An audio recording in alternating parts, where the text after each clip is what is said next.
Olá, sejam todos muito bem-vindos ao canal. No vídeo de hoje nós vamos dar continuidade à leitura do livro Jesus, o Mistério Revelado. Se você ainda não é inscrito nesse canal, te convido a se inscrever, ativar o sininho de notificações e também a curtir esse vídeo, para me ajudar a disseminar sementes de Cristo pela internet. Posso contar com a sua ajuda? Já curte aqui embaixo e vamos continuar a nossa leitura. O Deus Espírito Santo. Embora sendo uma pessoa, o Espírito Santo é muitas vezes descrito de formas impessoais, como passamos a ver: o sopro que preenche, o óleo que unge, o fogo que queima e ilumina, a água que dessedenta e refresca, o vento que sopra. Como pessoa, o Espírito Santo exerce as funções próprias de uma personalidade, tais como: é capaz de sondar os corações. Romanos 9, 27. É capaz de assistir-nos em nossa fraqueza. Romanos 9, 26. É capaz de exercer sua vontade. 1 Coríntios 12, 11. Possui sentimentos. Efésios 4. Exerce o ministério do ensino. João 14, 26. Ele revela. 2 Pedro 1, versículo 21. Ele clama. Gálatas 4, 6. O Espírito Santo intercede. Romanos 8, 26. O Espírito Santo fala. Apocalipse 2, 7.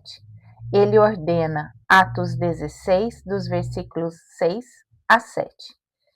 Uma das mais preciosas ministrações do Espírito Santo como pessoa é a sua atuação como Consolador.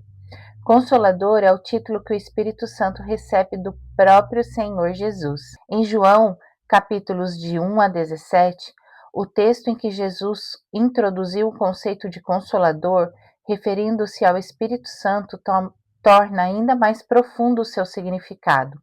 Os discípulos estavam muito tristes e abatidos por Jesus ter anunciado a sua despedida. Eles estavam tomados do sentimento de abandono. O Senhor logo retornaria à glória, de onde tinha vindo.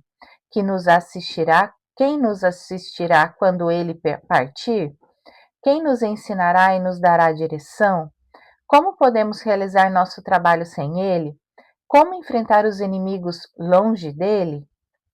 Ao ver o estado de tristeza e incertezas do coração dos seus discípulos, Jesus lhes dirigiu essas palavras de esperança: E eu rogarei ao Pai, e ele vos dará outro consolador, para que fique convosco para sempre. João 14, versículo 16.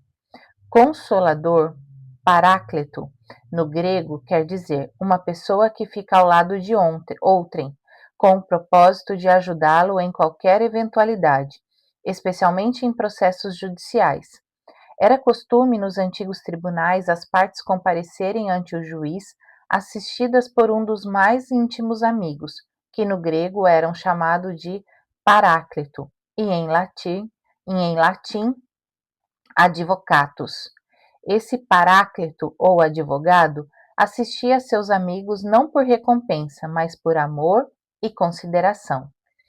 A missão do paráclito era o de oferecer ao amigo seus conselhos, conforto, segurança e defesa, por meio de sua intercessão.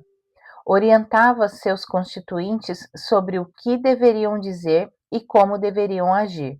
Falava por eles, representava-os, fazia da causa deles a sua própria causa. Essa foi também a relação entre Jesus e seus discípulos durante 3 anos e meio. Foi por causa disso que os discípulos ficaram tão tristes.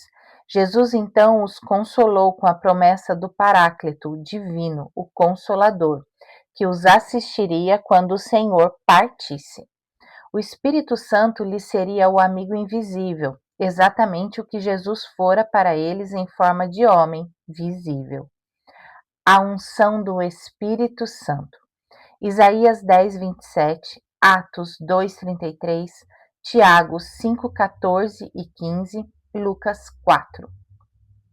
Baseados no firme no firme fundamento das Escrituras, somos obrigados a crer que não somente os dons do Espírito derramados no coração dos crentes, como também o Espírito Santo em pessoa, que havia deixado o coração do homem. Por causa das ruínas do pecado e por não ser mais o coração do homem o seu templo, agora torna a fazer sua morada nos redimimos e habita neles, com sua presença pessoal e íntima, a qual as nossas faculdades limitadas não nos permitem avaliar nem compreender.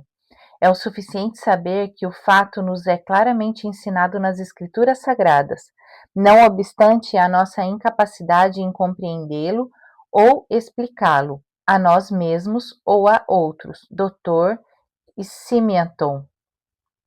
No primeiro século, o espírito era conhecido por suas manifestações, mas do segundo século em diante, era conhecido pela regra da Igreja, e qualquer fenômeno espiritual que não estivesse em conformidade com essa regra era atribuído aos espíritos maus.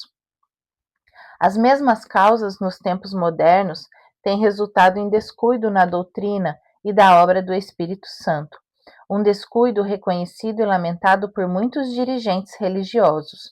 Apesar desses fatos, o poder do Espírito Santo nunca deixou de romper todos os impedimentos do indiferentismo e formalismo e operar com força vivificadora. Or T. Rees.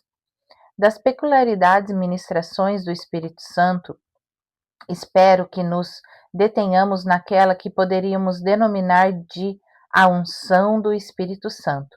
Quando falamos em ministração do Espírito Santo, duas pressuposições são levadas em conta. A primeira é a necessidade do ser humano, ou seja, nossas limitações, fraquezas, pecado, doenças e etc.